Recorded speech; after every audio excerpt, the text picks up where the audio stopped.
Wait, is the world shaking? Oh no, it must be Cortex again. Crash Bandicoot 2, Cortex Strikes Back. Crash Bandicoot 2 was my first foray into the wondrous worlds altered by Cortex in an attempt to strike back. For what? I had no idea, because I had never played the first game. But hey, it was a platformer with a limited narrative. Couldn't be that hard to figure out what was going on, right?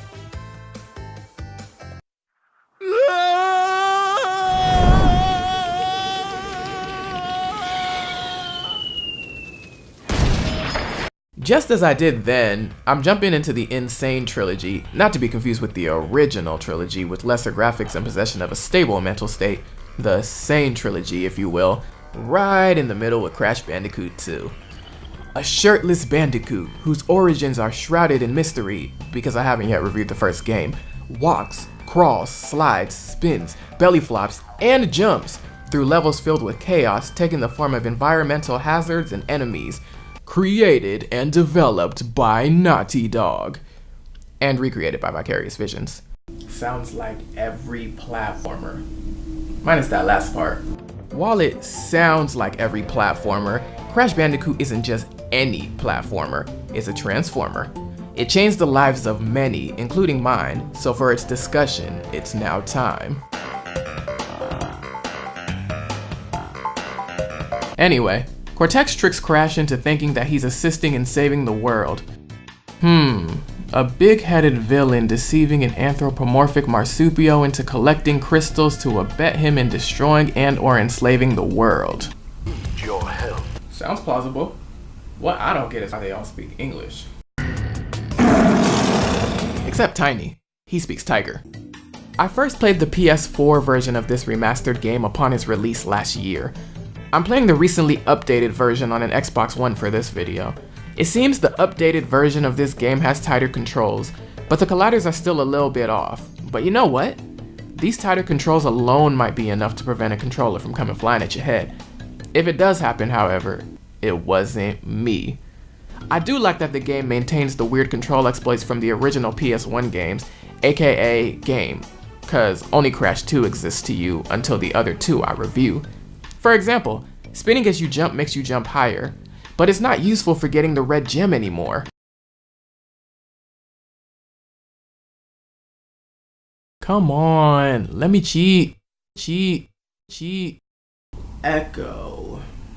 Words repeating. I know what this means. It's time to talk about.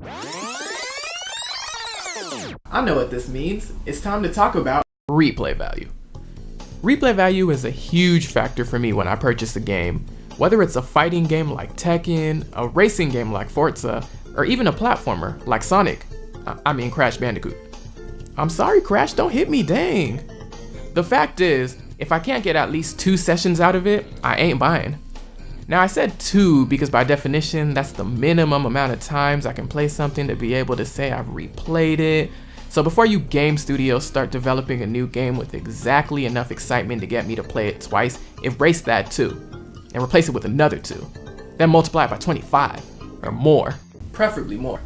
Now I've played Crash 2 far more times than that, and even after all these years, the basic everything of this game still feels fresh. Now you can tell me I'm biased, and it's cause I'm a 90s gamer, and that I've placed nostalgia in place of drugs in my pipe. And you're right. But to that I say, don't hate me cause I'm sober. Or maybe I'm addicted to sugar cause this gameplay is so sweet, and I'm loving every second of it. Loving every second.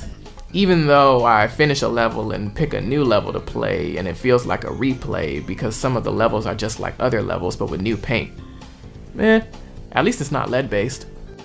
You have Turtle Woods and the Pits, Road to Ruin and Ruination, Crash Dash, and Unbearable, and the list goes on, but I'm digging it. That's right, recycle those assets. Recycle, like Hollywood does with movie plots. Hey! It's like getting the same shoe 2 times, but in different colors, and then getting those same shoes again. You know, cause you need 2 of each color to make a pair. Duh. Further, some of the levels are just new versions of Crash 1 levels, but that, boys and girls, and women, and men, and any other beings watching this video we'll save for another video, if I remember. Can't make any promises. Growing up, there was something about those gems that really drew me in. Maybe it was the colors, maybe it was the knowledge that in real life, gems are worth something. Or maybe I spent my time collecting gems in the game because I had no gems in real life. Either way, the placement of gems throughout the game encourages the player to explore portions of the level that he or she otherwise would not. For example, who would have thought this Nitro staircase would send Crash to another world? Well, I guess Nitro does that in real life too. Except that other world is death. The hidden paths are packed with hazards and enemies, from the typical bottomless pits to giant apes chucking wood. And oh look, it's the cousin of Olmec from Legends of the Hidden Temple. Yo, were the developers pyromaniacs? They must have been, cause this game is fire. Sorry, bad pun. But I can't stop, it's so hard. Sorry, big pun.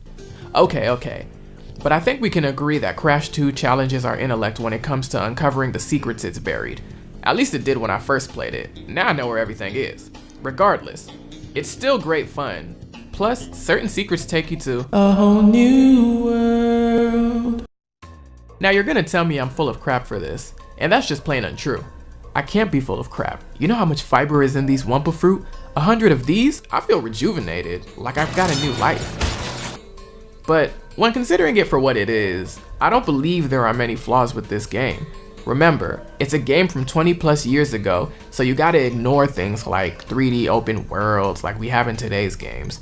Yeah, Mario 64 was more 3D, whatever, we're not talking about that right now. Or controlling the camera on your own. And as I mentioned earlier, the colliders are a little bit off, but those things aren't game breakers for me, not figuratively or literally. Way to go, Crash 2. Don't let your shortcomings define who you are somebody.